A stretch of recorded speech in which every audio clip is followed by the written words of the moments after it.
रात के ठीक 12:30 बज रहे थे। तभी गांव के पुराने बस स्टैंड पर एक बस आकर रुकती है। लो भाई, पहुंच गए आखिरी बस स्टॉप पर। इसके बाद मेरी छुट्टी। भूत के ये कहते ही बस में से एक चुड़ैल बाहर निकलती है। रात के अंधेरे के बावजूद उसने काले चश्मे पहन रखे थे और उसके हाथ में एक बड़ा सा सूटकेस था। उफ, सफर करके तो मैं एकदम थक गई, लेकिन ये गांव तो बड़ा ही मजेदार लगता है। कुछ सूंघते हुए चुड़ैल ठहाका लगाकर हंसती है। पास से कहीं पुराने पीपल के पेड़ की सुगंध भी आ रही थी। परफेक्ट, अब इस गांव में लगाऊंगी मैं अपना चिकन स्प्रिंग रोल का ठेला। चुड़ैल सुगंध का पीछा करते हुए उस पीपल के पेड़ तक पहुंच जाती है। वहां पहुंचकर वो जादू के कुछ मंत्र पढ़ती है। हिम क्रिम भीम, आजा मेरे लाल ठेले, बनाकर बेचूंगी फिर अपने गरम गरम चिकन स्प्रिंग और जाऊंगी फिर घूमने मेले। चुड़ैल के इतना कहते ही तेज हवा चलती है और अचानक से उसके सामने एक बड़ा सा ठेला आ जाता है। उसके ऊपर एक बोर्ड लगा था जिस पर बड़े बड़े अक्षरों में लिखा था, गरम गरम चिकन स्प्रिंग रोल, एक बार खाओ बार बार आओ। ठेले के पीछे खड़ी थी वो चुड़ैल। चलो भाई, ऐसे ही अपने असली रूप में रही तब तो कोई नहीं आने वाला मेरे चिकन स्प्रिंग रोल खाने।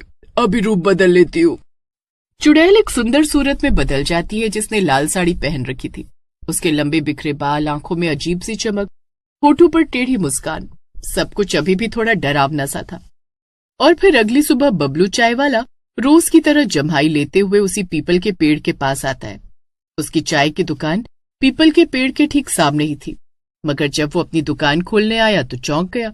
अरे ये क्या, कल रात तक तो यहाँ सिर्फ कूड़ा पड़ा रहता था, फिर आज ये चिकन स्प्रिंग रोल का ठेला कहाँ से टपक पड़ा। बबलू उस ठेले को पास से जाकर देखने लगा। है, चिकन स्प्रिंग रोल का ठेला तो अपने गांव में पहली बार लगा है। बबलू ठेले का मुआयना कर ही रहा था कि तभी वहां पर पप्पू रिक्शे वाला सीटी बजाते हुए आता है और जब वो बबलू को ठेले के पास देखता है तो उससे कहता है, क्यों बबलू भाई, अपनी चाय की दुकान छोड़कर यहाँ क्या कर रहे हो? अरे मैं तो ये देखने आया था कि चिकन स्प्रिंग रोल का ठेला यहाँ क्या कर रहा है। अरे बबलू, तू सोता ही रहता है। रात को नई मैडम आई है, चिकन स्प्रिंग रोल बेचती हैं। मैंने भी खाया था, कसम से ऐसा स्वाद था कि मैं तो 3 खा गया। हैं, 3? तेरी बीवी ने नहीं पूछा है कि 3 खाने के पैसे कहाँ से आए? अरे वो तो घर पर सो रही थी और मैं अपना रिक्शा चलाते हुए घर जा रहा था। और तुझे पता है, मैंने तो सिर्फ 2 के पैसे दिए। उसके बाद तीसरा स्प्रिंग रोल तो मैडम ने फ्री में दिया। फ्री? हमारे गांव में? अरे ये कौन नई दानवीर आ गई यहाँ? वरना हमारे यहाँ तो कोई फ्री छोड़ो, उल्टा जितना पैसा बनता है उससे डबल ले ले। बहुत तो सही है। अक्सर मैं अभी 10 रुपए का 20 बोलकर ही लोगों को उनकी जगह पर छोड़ता हूँ। हैं? क्या कहा? क्या? कुछ भी तो नहीं। चलो भाई, हम भी देखते हैं कौन है चिकन स्प्रिंग रोल वाली। बबलू पूरा दिन इंतजार करता है मगर पूरा दिन ठेले पर कोई आता नहीं, वो औरत खुद भी नहीं। लेकिन शाम के 7 बजते ही वही सुंदर औरत ठेले के पास आती है। अरे लगता है यही है वो औरत जिसने चिकन स्प्रिंग रोल का ठेला लगाया है। वो औरत जो असल में चुड़ैल थी, स्प्रिंग रोल बनाने की तैयारी करने लगती है। उसी के आने के थोड़ी देर बाद ही पूरा गांव ठेले के पास जमा। अरे आप तो बड़ी खूबसूरत हो, सुना है स्प्रिंग रोल भी बड़े अच्छे बनाती हो, हमें भी खिलाओ। अरे चाचा, खिचड़ी खाने की उम्र में स्प्रिंग रोल क्या खा रहे हो? चलो साइड हटो, पहले मैं खाऊंगा। अरे अरे, सब्र करो सब्र करो, सबको मिलेगा सबको मिलेगा। औरत मुस्कुराते हुए स्प्रिंग रोल तल रही थी, लेकिन उसमें से अजीब सी खुशबू आ रही थी। लेकिन खुशबू अजीब सिर्फ सामने खड़े बबलू चाय वाले को लग रही थी। बाकी सबको वो खुशबू इतनी लाजवाब लग रही थी कि लोग खुद ब खुद खींचे चले आए। आओ आओ, करारे मसालेदार दिल खुश कर देने वाले स्प्रिंग रोल। थोड़ी देर में जब भीड़ कम होती है और अंधेरा छाने लगता है तो गुड्डू नाम का एक आदमी वहां आता है और उस औरत से कहता है, सुनिए, मुझे भी 10 रुपए के स्प्रिंग रोल मिलेंगे क्या? अरे स्प्रिंग रोल 50 प्लेट है, 10 में नहीं। लेकिन स्प्रिंग रोल बेचने वाली औरत गुड्डू की तरफ देखती है। कोई बात नहीं, तुम्हारे लिए पहला स्प्रिंग रोल मुफ्त, खाओ और मजे करो। ये सुनकर गुड्डू खुश हो जाता है। वो गरम गरम स्प्रिंग रोल की प्लेट लेता है और पहला पीस खाता है। ऐसा करारा स्प्रिंग रोल उसने पहले कभी नहीं खाया था। बाहर से करारा, अंदर का चिकन एकदम रसदार और मसाला तो एकदम जबरदस्त था। जब सब लोग चले जाते हैं तब वो औरत देखती है कि सामने बबलू चाय वाला भी अपनी दुकान बंद कर रहा था। अरे, तुमने तो मेरे चिकन स्प्रिंग रोल खाए ही नहीं, आ जाओ मुफ्त में खिलाऊंगी। मैं नहीं खाता, मैं घर जाकर अपनी पत्नी के हाथ का खाना खाऊंगा। और बबलू मुंह बनाकर वहां से चला जाता है। बबलू की ऐसी बात सुनकर चुड़ैल को गुस्सा आ जाता है, मगर वो कुछ नहीं कहती। लेकिन उस रात कुछ अजीब होता है। गुड्डू को अजीब सा सपना आता है। एक बार खाओ फिर हमेशा के लिए मेरे हो जाओ। गुड्डू चीख कर उठता है। उसकी पत्नी पूछती है, क्या हुआ? नहीं, कुछ नहीं, सिर्फ बुरा सपना था। लेकिन उसी रात गुड्डू गायब हो जाता है। अगली सुबह खबर फैलती है, मगर गुड्डू की नहीं बल्कि पप्पू रिक्शे वाले की, यही कि वो गायब हो गया। उसका रिक्शा बस स्टैंड के पास खड़ा था, लेकिन वो खुद नहीं था। उसकी पत्नी रोती हुई बबलू के पास आती है। ये तो बड़ी अजीब बात है, भला ऐसा कैसे हो सकता है? जरूर इसमें वो स्प्रिंग रोल बेचने वाली औरत का हाथ है। चलो उसके ठेले पर। दूसरी तरफ से गुड्डू की पत्नी भागते हुए आती है और सबको बताती है कि गुड्डू भी रात में गायब हो गया। कल रात आधी रात में गुड्डू जी चिल्ला कर उठे थे और उन्होंने बताया कि बुरा सपना देखा, फिर सुबह बिस्तर पर नहीं थे, पता नहीं कहाँ चले गए।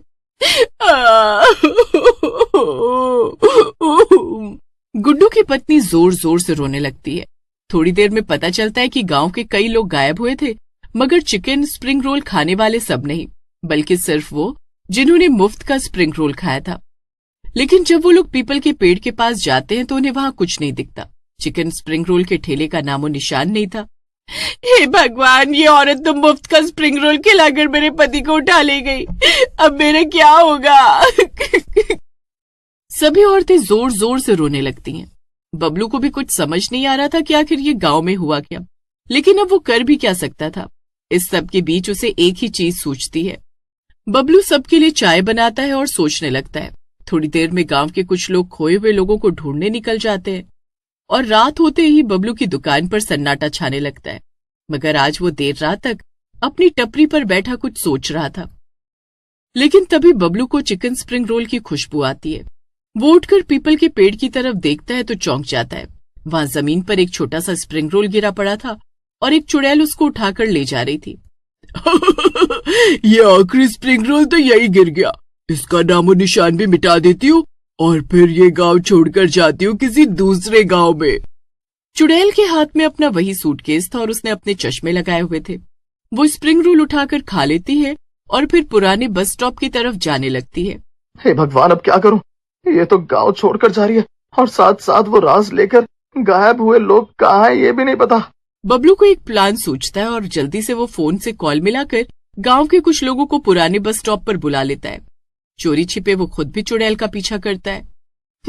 बस स्टॉप पर तो आ गई, मगर ये बस को आने में अभी आधा घंटा है, तब तक क्या करूं? चुड़ैल जी, क्यों ना तब तक आप मुझे ये बता दें कि आपने सब गायब हुए लोगों को कहाँ रखा है। ठीक है, बता देती हूँ, क्योंकि अब तुझे भी मैं वही रखूंगी। मैंने उन सबको इस झोले में भर दिया अपने जादू से, एक एक बोतल में कैद करके, ताकि अब जब भी मुझे भूख लगेगी मैं इनमें से एक को निकाल कर खा जाऊंगी। और अब है तेरी बारी। चुड़ैल फिर से जादू करने जाती है, मगर तभी पीछे से गांव वाले तांत्रिक को लेकर आ जाते हैं। तांत्रिक चुड़ैल पर एक भस्म डालता है जिसमें वो जलने लगती है। बचाओ बचाओ! बबलू चुड़ैल से झोला छीनकर सभी कांच की बोतलों को जमीन पर फेंक देता है। सब कैद लोग बाहर निकल आते हैं, बिल्कुल पहले जैसे, और चुड़ैल जलकर राख हो जाती है।